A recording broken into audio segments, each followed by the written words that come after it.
Hola, hola, ¿cómo están? Muy buenos días. ¡Yay! Hoy es martes de Cásate y Embárcate. Vamos a cambiar esas creencias limitantes que nos dicen que los días martes no hay que hacer nada y hay que ponerle una energía linda al día martes. ¿Qué les parece?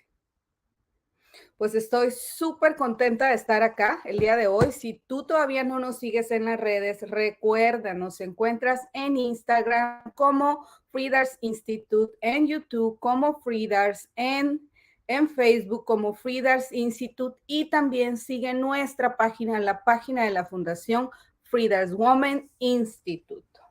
Pues estoy súper contenta de estar acá. Bienvenidas. Ahorita estamos todos los días lunes leyendo y también síguenos aquí, nos vas a encontrar en todos lados, aquí están nuestras redes, acá abajo, dale un clic, dale un corazón y apóyanos compartiendo. Los días lunes estamos leyendo en español, pero algunas de ustedes nos han pedido que leamos en inglés, por eso es de que estamos leyendo este maravilloso libro que su nombre es Breaking the Habit of Being Yourself, de Joy Dispenza. Déjenme ver.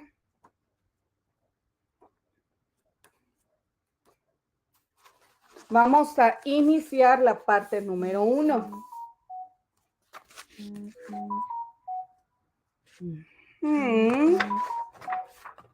Voy a esperar a que se comiencen a conectar. Vamos a ver. Y mientras tanto, ¿quién quiere una cartita? Vamos a ver qué nos dicen los ángeles el día de hoy. Recuerda también que puedes entrar a nuestro Zoom.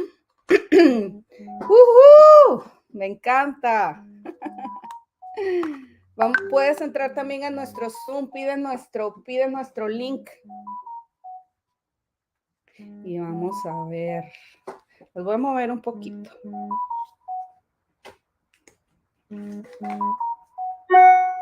Vamos a ver nuestros ángeles maravillosos. ¿Cuál es el mensaje que tienen para nosotros hoy?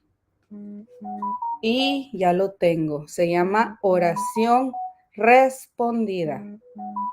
Ay, qué hermoso. Definitivamente que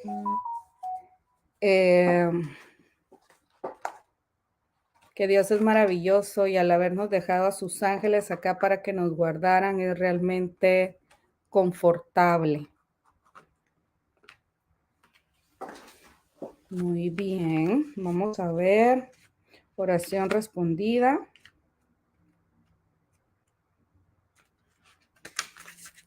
El significado de la carta oración respondida es: no tengas miedo, amado hermano. Tus oraciones fueron escuchadas y respondidas. Siempre son respondidas todas tus oraciones. A veces sientes que no es así porque la respuesta llega de formas inesperadas. Pues, quizá recibes una sensación intuitiva o surge una nueva oportunidad o un libro se cae del librero. Los ángeles responden a nuestras oraciones dándonos ideas o información a través de esas situaciones cotidianas. Sacaste esta carta porque los ángeles te piden que seas más observador. Presta atención a todo lo que escuchas, dices y piensas y sientes. Mantente alerta.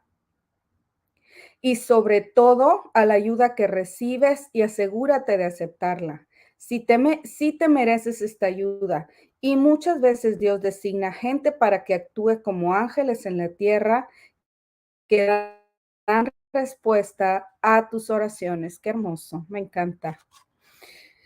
Wow.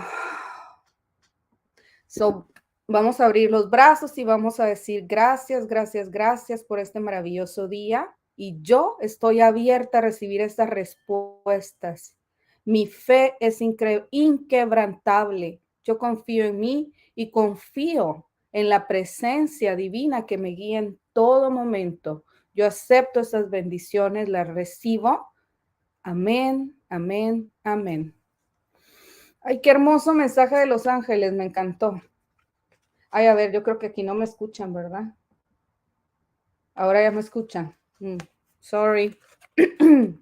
Muy bien, so vamos a iniciar Chapter 1, The Quantum You.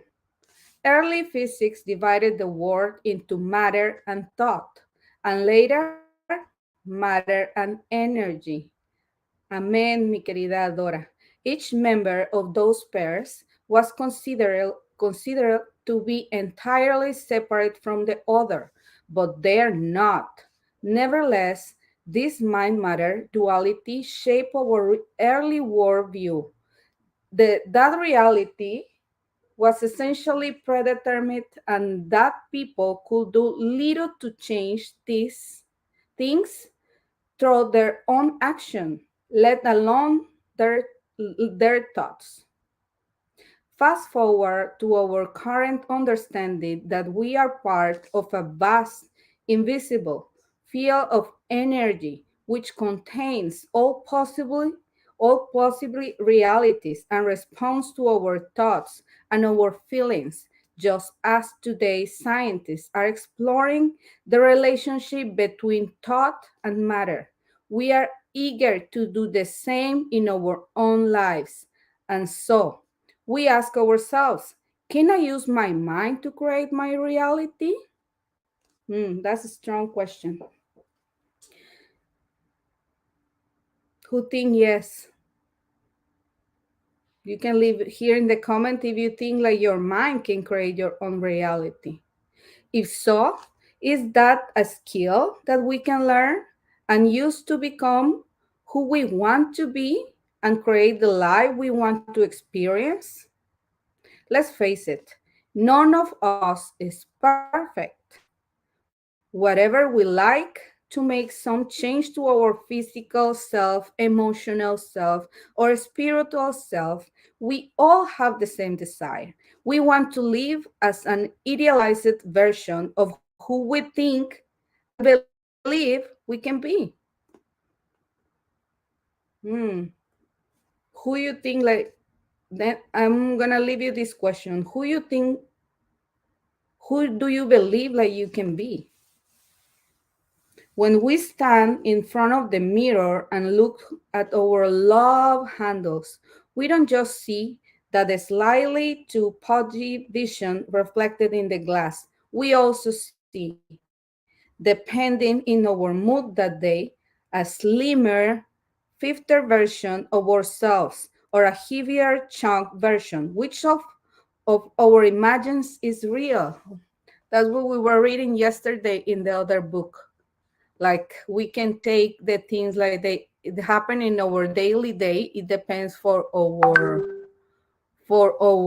feeling that day, or it depends for the size of the bubble like you make for you.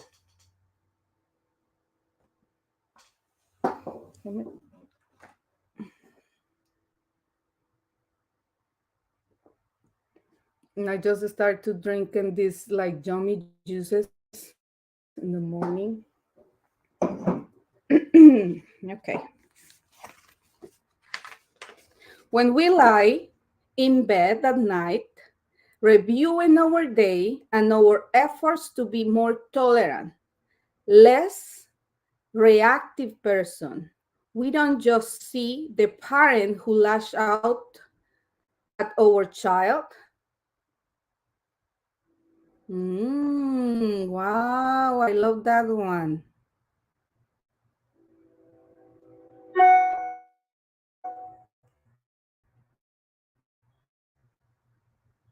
I love this. It says, when we lie in bed at night reviewing our day and our efforts to be a more tolerant, less reactive person, we don't just see the parent who lash out at our child for failing to quietly and quickly submit to a simple request. Who does that? Or you just simply go to the bed and watch the TV and then you fell asleep like watching the horror movies or the horrible news. We envision either an angelic self whose patient was stretched like an innocent victim on the rack, or a hideous ogre lying waste to a child's self-esteem. Which of those images is real? The answer is all of them are real. And not just those extremes, but an infinite spectrum of images, ranging from positive to negative. How can that be? For you to better understand why none of those versions of self is more or less than the others, I'm going to have to shatter the outmoded understanding about the fundamental nature of reality and replace it with a new one. That sounds like a major undertaking, and in some ways it is. But I also know this: the most likely reason why you were drawn to this book. Hey, listen to this. If you are here right now, this is not a coincidence. I think the book is calling you. Dora, that's for you. For everyone, not only for her.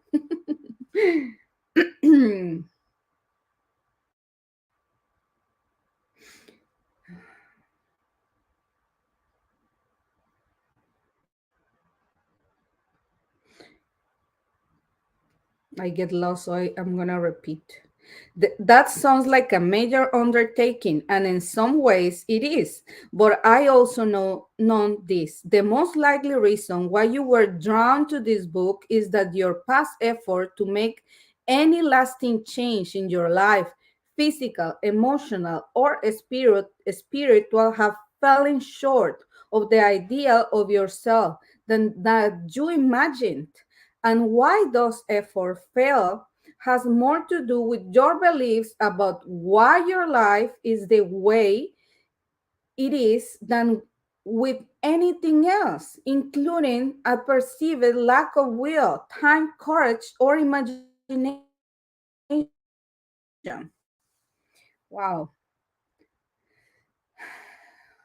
I like this. And I was thinking on you, Dora. You said like you want to be like Maria Sabina. But at the end, Maria Sabina, she didn't have like a really happy ending. I mean, she was full of wisdom. A lot of people were visiting her, even presidents. But at the end, I don't know. I think you really should think like if you want to be like her, or because at the end, the people, even like in the town, they burned their house, his house, or her house. Um, I'll always, in order to change, we have to come to a new understanding of self and the world so that we can embrace new knowledge and have new experiences. That is what reading this book will do for you. Your past shortfalls can be traced, and the root to one major oversight. You haven't committed yourself to living by the truth that your thoughts have consequence so great that they create your reality. Wow. So the life like you want, it is behind your commitment. So which one is your commitment? Are you commitment to have the life like you believe like you deserve or you want? The first is like, do you really believe you deserve that life? I do. And you? Ay, me fui aquí. A ver. Se me está cortando mucho en Zoom. Es por el lugar en el que estoy. Okay.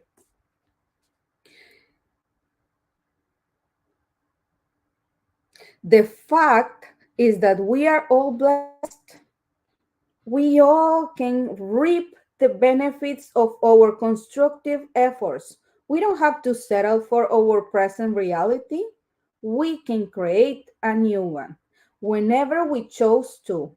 We all have that ability because, for better or worse, our thoughts do influence our lives. I am sure you have heard that before, but I wonder whatever most people really believe this statement on a God level, if we truly embrace. Quito el pelo de acá un poquito, mi cabello. If we truly embrace the notion that our thoughts produce tangible effects in our lives, wouldn't we strive to never let one thought slip by us that we didn't want to experience? And wouldn't we focus our attention on what we want instead of continually obsessing about our problems? Think about it. If you really knew that these principles were true, would you ever miss a day in intentionally creating your desired destiny? Wow. I want to stop here. Se está cortando mucho, ¿verdad? Naye, ¿me escuchan? ¿Sí me escuchan?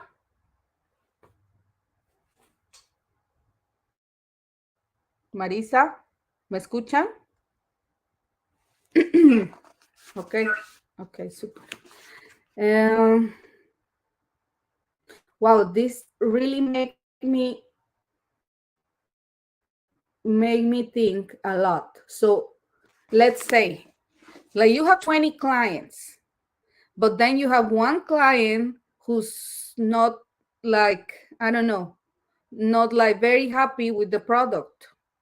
So, but you get obsessed with this client and you gotta focus on the other 19 that you have and think how I can make them more happy. It is okay if somebody doesn't like your product, but you gotta focus on the 19 like they do like it.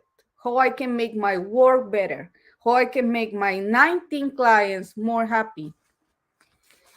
That's an example. Let's see if you can give me one example here in the chat. How I can focus on the positive things, nor in the negative, in the daily life. It's mine. It's my internet. It's not yours. It's better than the past year, though. I mean, the past week. The past week when I came here, I couldn't do the video. Ah. Okay. To change your life, change your beliefs about the nature of reality. Also, for the people like there, just start to watch the video. I just want to say, like, this is a challenge for me too. I speak English, but I have the accent a lot. And for me, this one is gonna help me a lot to improve my accent and to speak better English. So since you asked me, and you gotta go and you gotta do what scares you the most, you have to do it. So that's what I'm reading on English. And I hope, like, I think you're really enjoying it. At least some of you guys, and that's like, if I can share with you some, that really makes me happy. Thank you so much for being here. I send you one kiss. Okay. To change your life, change your belief about the nature of reality. I hope this book will shift your view or how our world operates, convince you that you are more powerful than you knew. Okay, let's say it. I am more powerful that I thought I was. I am more powerful than I thought I was.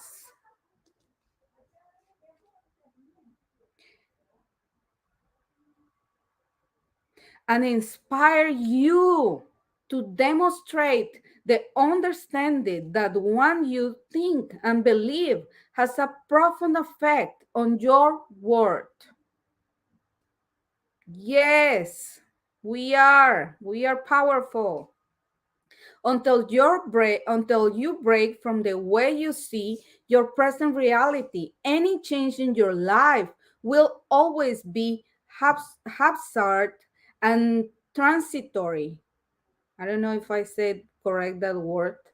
You have to overhaul your thinking about why things happen in order to produce enduring and desired outcomes. To do that, you will need to be open to a new interpretation of what is real and true.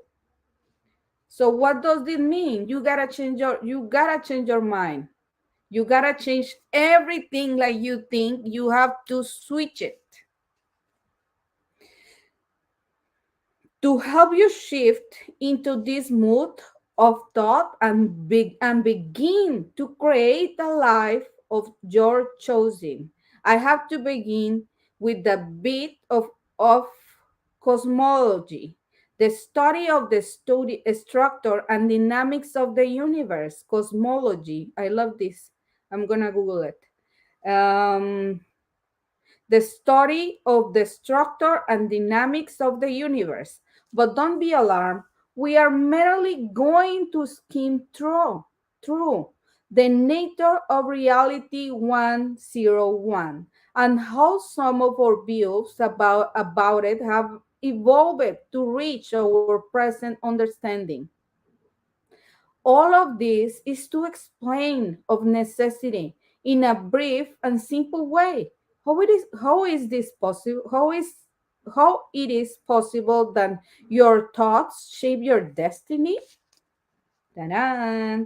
This chapter just might test your willingness to abandon ideas that have, of, in a sense, being programmed into you for many years on a conscious and subconscious level. Once you gain a new conception of the fundamental forces and elements that constitute reality, it won't fit into that old perception in which the linear and the orderly rule the day. Be prepared to experience some fundamental shift in understanding. In order for you to reach this, you have to work on yourself daily. Oh, let me see. Mm, sorry for the internet.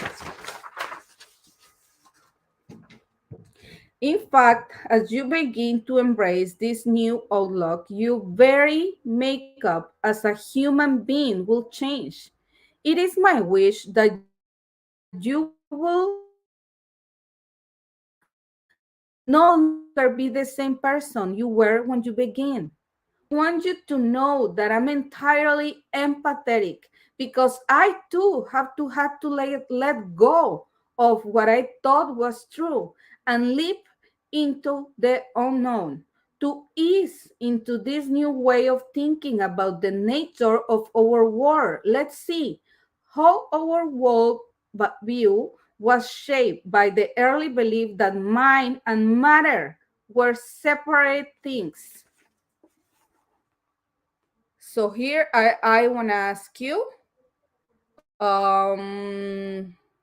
which beliefs do you think they are they are they are stopping you for being the life like you think you deserve?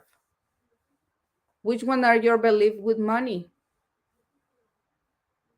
Do you think the money is bad? Which one are your beliefs with people? You think the people is bad and they want to screw you? Which one are your beliefs with men? You think all men are bad?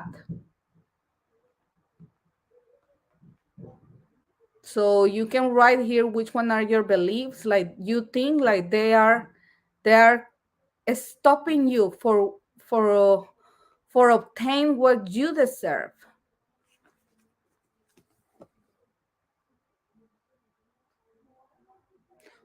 Always matter, never mind. Always mine, never matter? Question mark. Connecting the dots between the outer physical world of the observable and the inner mental world, our thought has always presented quite a challenge to scientists and philosophers. To many of us, even today, the mind appears to have little or no measurable effects on the world of matter, of thought. We probably agree that the world of matters create consequences affecting our minds. How can our mind possible and physical changes affecting the solid things in our lives? Mind and matter appear to be separate. That is, unless there's a shift in our understanding about the way physical, solid things actually exist. Well, there has been such a shift. And to trace its beginnings, we don't have to go back very far. For much of what historians consider modern times, humanity believed that the nature of the universe was orderly and thus predictable and explainable, considering 17th century mathematician and philosopher René Descartes, who developed many concepts that they still have great relevance to mathematics and other fields. Does I think therefore? I am ring and bells? Any I am ring any bells? In retrospective, however, one of his theories ultimately did more harm than good. Descartes was a proponent of the mechanism model of the universe, a view that the universe is controlled by predictable laws. When it came to human thought, Descartes faced a real challenge. The human mind possessed too many variables to neatly fit into any law. Since he couldn't unify his understanding of the physical world what with that of the mind, but he had to account for the presence of both. Descartes plays a nifty main game, pun intended. He said that the mind was not subject to laws of the objective physical world, so it was completely outside the bounds of science inquiry. The study of matter was the jurisdiction of science. Always matter, never mind. Whereas the mind was God's instrument. So the study of it fell to religion. Always mind, never mind. Wow.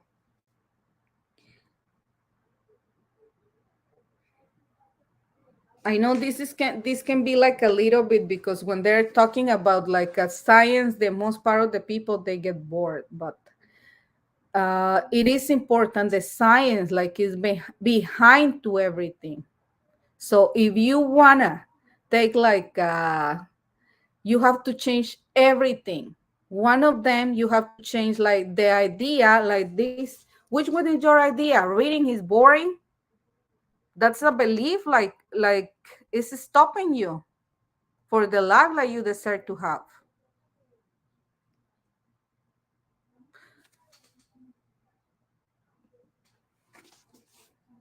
You can leave me question here if you have any question or something, or if you want to say something, you can raise your hand. Um,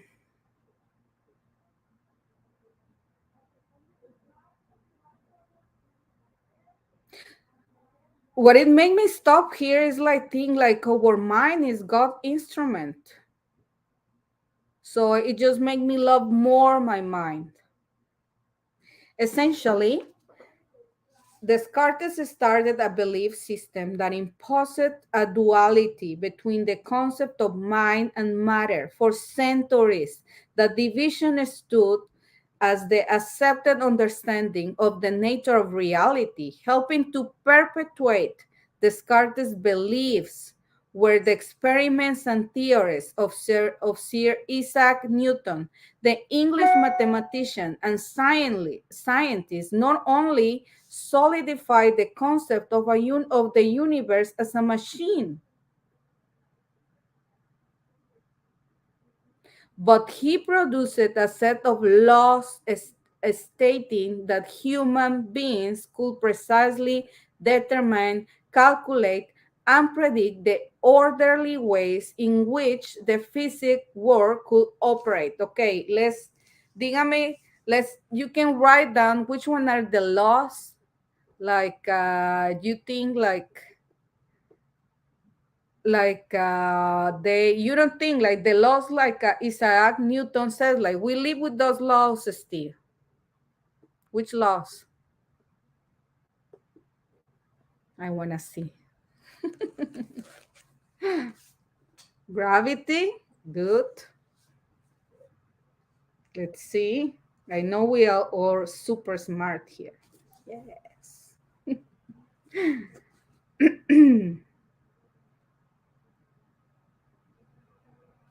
Let's see. Okay. According to the classical Newton physics models, all things were considered solid. For example, energy could be explained as a force to move object or to change the physical state of matter. But as you will see, energy is more than an outside force exerted on material things. Energy is the very fabric of all things material and is responsive to mind. Even the view, even what you see, by extension to work of the skirts, and Newton established a mindset that if reality operated on mechanism principles, then humanity had little influence on outcomes. All of reality was predetermined.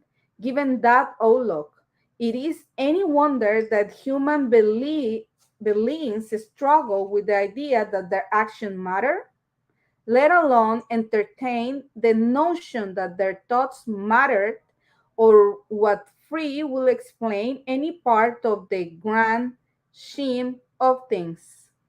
Don't many of us still labor today, subconsciously or consciously, under the assumption that the humans are often little more than victims? Yeah, we see every day in the news. Okay. Consider that this cherished belief held sway for centuries. It took some revolutionary thought to counter Descartes and Newton. Einstein not just rocking the boat, rocking the universe. Wow.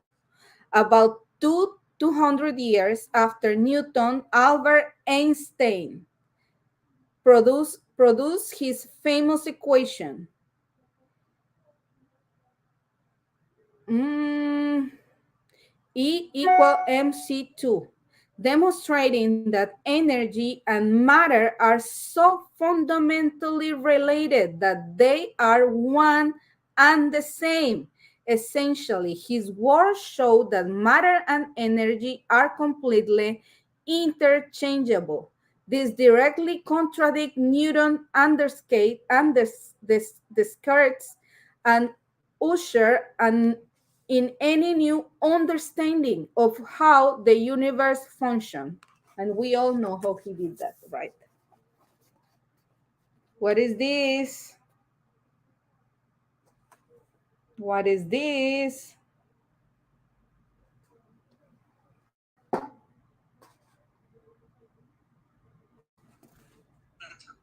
Mhm. So this, it can, maybe you can actually think like this is, oh, here's the thing. You have to change your mind. If you want to be, have like a different result, you have to do what you are doing here. You're reading about things like most part of the people, they think like this is boring, but this is not boring. I mean, this one, if you start to read, and another thing is like you don't have to be scared. If you start to reading books, that doesn't mean like you're gonna become boring person. You're just gonna be the same but smarter, right? Okay, let's continue. Mhm.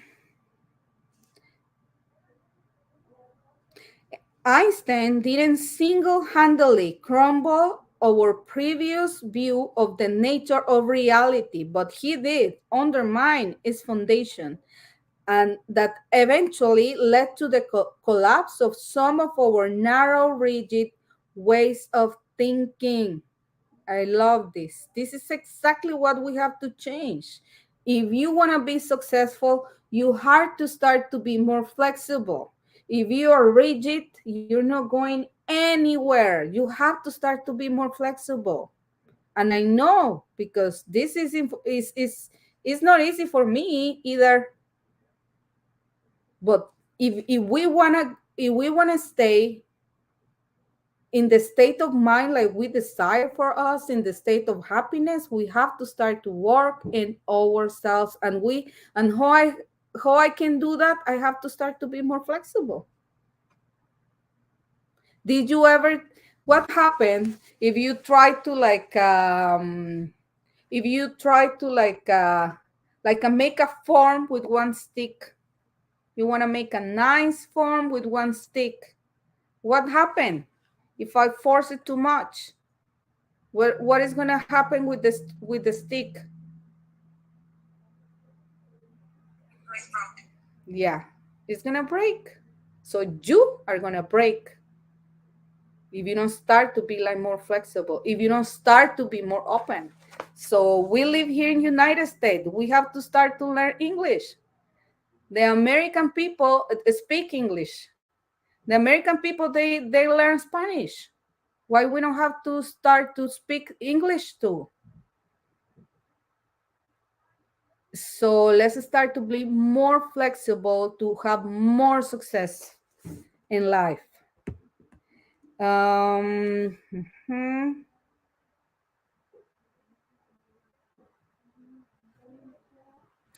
And don't forget to follow in our social media in Instagram, like Frida's Institute, in YouTube, like Frida's, in Facebook, like Frida's Institute, and in Facebook too, like Frida Women Foundation. Mhm. His theories set off an exploration of the puzzling behavior of light. Scientists then observed that light sometimes behaves like a wave when it bends around a corner, for example, and at other times it behaves like a particle.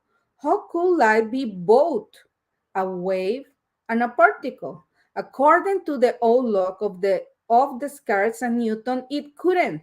A phenomenon had to be either one or other. Quickly, it became clear that the dualistic Cartesian Newtonian model was flawed and the most basic level of all. The subatomic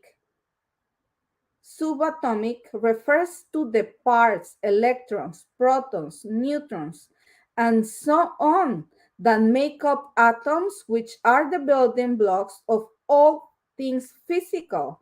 The most fundamental components of our so-called physical world are both waves, energy, and particles.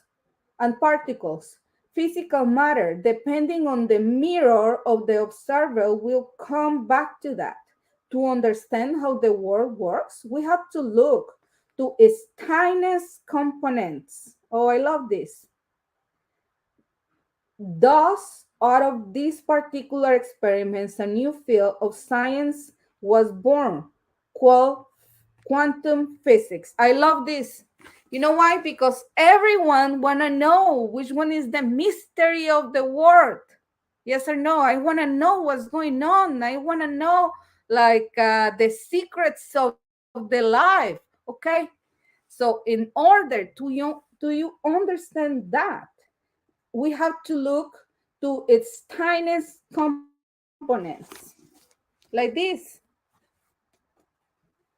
So you want to understand the world, you want to know all the answers, okay? You have to start for the tiniest thing, like how many of the atoms they make our body today. How many of atoms you need to create a cell phone? So this is beautiful. I love this. So you want to understand, you have to start to care about the more little things. This is beautiful. Everything matters. The solid ground we stand on, isn't it? This change was a complete remaining of the world we thought we live in, and it led to the proverbial rock being pulled out from under our feet. Feet we used to think were planted on a solid ground. Solid ground. Also, think back to those old toothpick and Steffi Rombal models of the atom. Before quantum physics came along, people believed that an atom was made of a relative solid nucleus with the smaller, less substantial objects either located in or around it. The very idea that with a powerful enough instrument we could measure, calculate the mass of, and count number of the subatomic particles that made up an atom made them seem as inert as a coarse graisling in a pasture. Atoms seem to be made of solid stuff, right? Yes.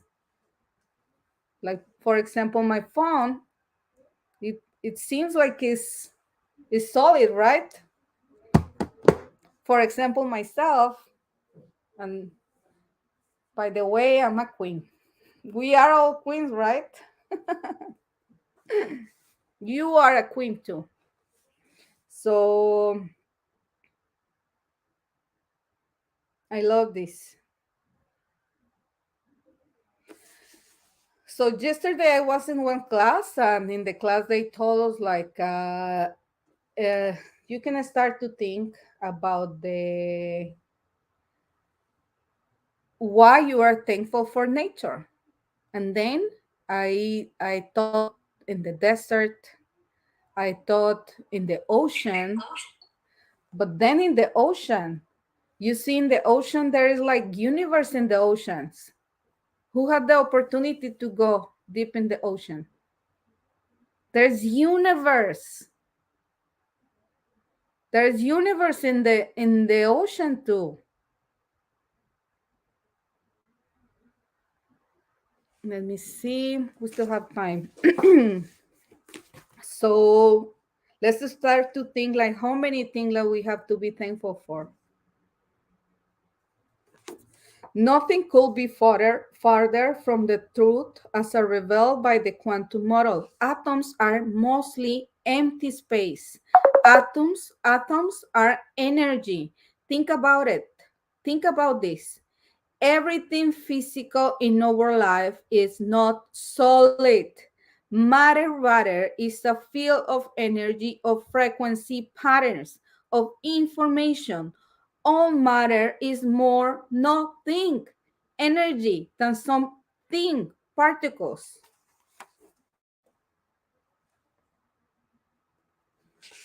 So here we can see the atom, how we think it is, but this is how it is. Inside of it is nothing. Obviously, that doesn't mean like you are nothing. or like your cell phone is nothing. It is something. But the thing like I want you to think is, even when you think like about sickness, did you ever heard like about people who they get cured? Like they can even regenerate all the organs of their body, because all the parts of your body, like you can see yourself, you're not gonna see them, they're not gonna exist, because every day we are like, we have like new atoms in our body, new skin. So what does that mean? Like in 1 year everything is new. So this is wonderful, right? So that means like if you have enough faith, you work on yourself, that's why you can see miracles. Like people, like they can heal. Your body is magic. Can you see it? So we live in a magic world. Your body is magic, and definitely you can heal yourself. So I love this. Let's see. Let me see. For the people who doesn't, we already have the book in the group, right?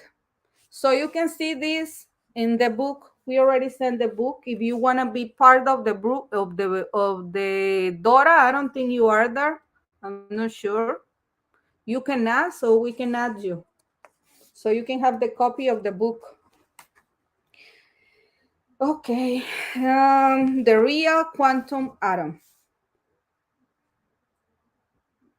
Wow. And this is the real.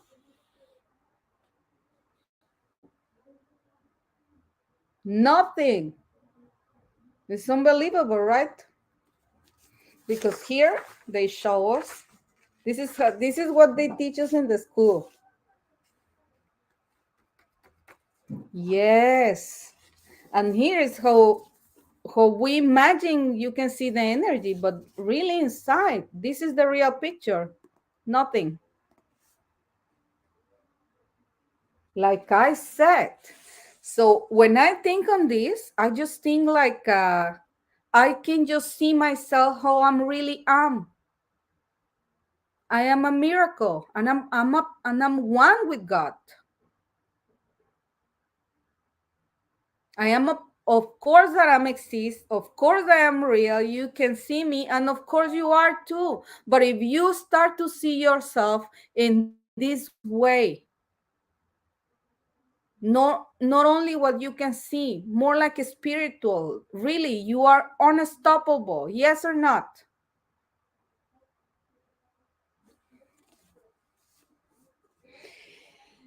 Another puzzle, subatomic particles and larger objects play by different rules.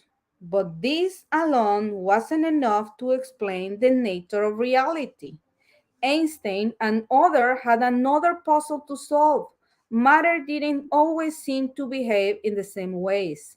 When physicists began observing and measuring the tiny world of the atom, they noticed that at the subatomic level, the fundamental elements of the atom didn't obey the laws of classic physics the way that larger objects did.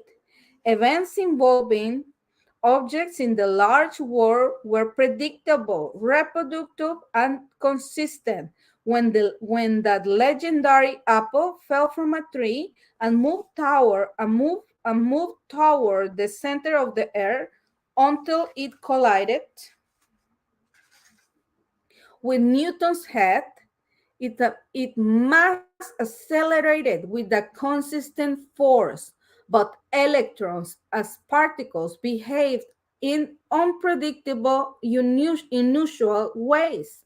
When they interacted with the nucleus of the atom and moved towards its center, they gained and lost energy. Wow.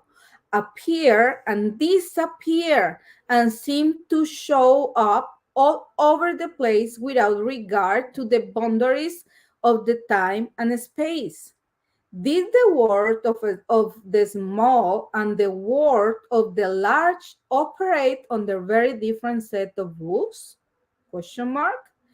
Since subatomic particles like electrons were the building blocks of everything in nature, how could that they be subject to one set of rules and the things they made up behave according to another set of rules? This is an interesting question. I read this book before, but I forgot this part.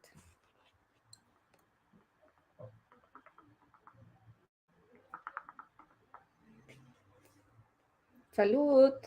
Cheers.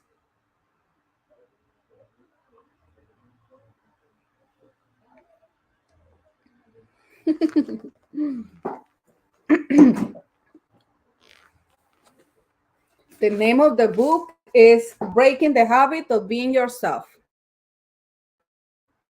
Really yummy. From matter to energy. So this, I didn't know this, or I didn't listen to this part of the book sometimes because I don't know, sometimes you just get past this thing because like I said, like we're not really interested. Sometimes, not always, but it is important. You want to know how the world works? You have to start to start to listen and to understand how the little things work. I love this part. From matter to energy, particles pull of the ultimate vanishing act. At the level of electrons, scientists can measure energy dependent characteristics such as wavelength, voltage, potential, and the like. But these particles have a mass that is so infinitesimally,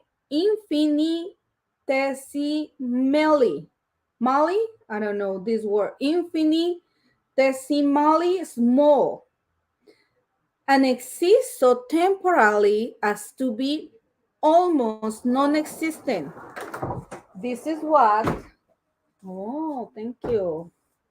I'm so blessed. Miren, me trajeron. Ahorita te cuento esta mañana. Hay un incendio en downtown. I know. I am. Okay. Yay.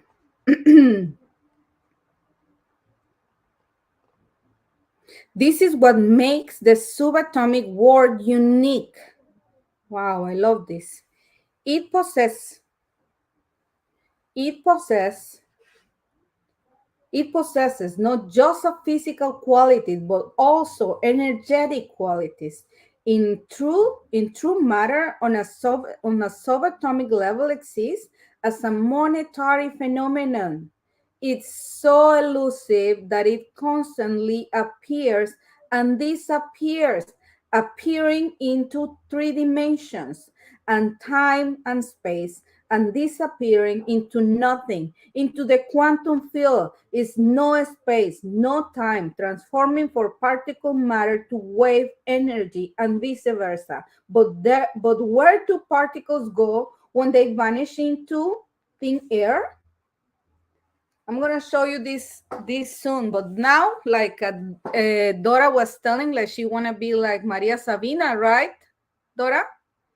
So this lady, like she's talking about, it was one scientific. I don't remember his name. Who knows his name?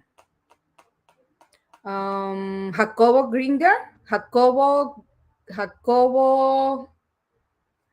Jacobo Gringer. I don't know. No, I don't know how you spell his last name. But he went because he was like very curious about her because this lady, she was, I mean, she learned how to understand this like about the atoms. So what she was doing is she was curing people. Yeah, him. So he was like very, and he went there and he thought like she was he was a liar, like she was a charlatana. He didn't thought like that was true. But when he went there, he noticed that it was true, and what he thought it was gonna be a weekend visit, it lasts years until he thank you Jacobo Greenberg. So the thing is, like, this lady, she was making like a operation, and he went there, and then he went like, I don't remember very well, but this like very interesting. So what you think, like, I do, I bet now we are learning like this type of things. If you learn how to like manage, I'm not saying like you're gonna do it. I'm not saying like I'm gonna do it, and I'm not saying like this book is about that. This book is like it's just talking to you now, so you can open your mind and to understand like there is way more things in the smaller things. So let's see. Oh, okay, Pachita. Oh, it's not the same one. Pachita, la cirujana psíquica.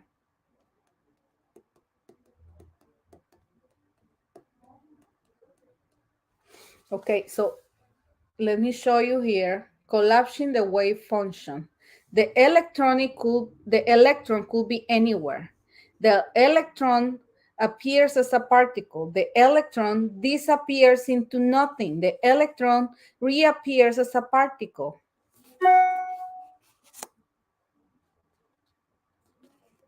Let me show you here. But you have the book if you want to see it. And we have the book in Spanish too. If you want to read the book in Spanish, our dear Marisa, she already sent it to us. Thank you, Marisa. You're awesome. The creation of reality. Let me see, we still have time. The creation of reality. Let me see. Okay, we are going to leave it here. Let me mark it.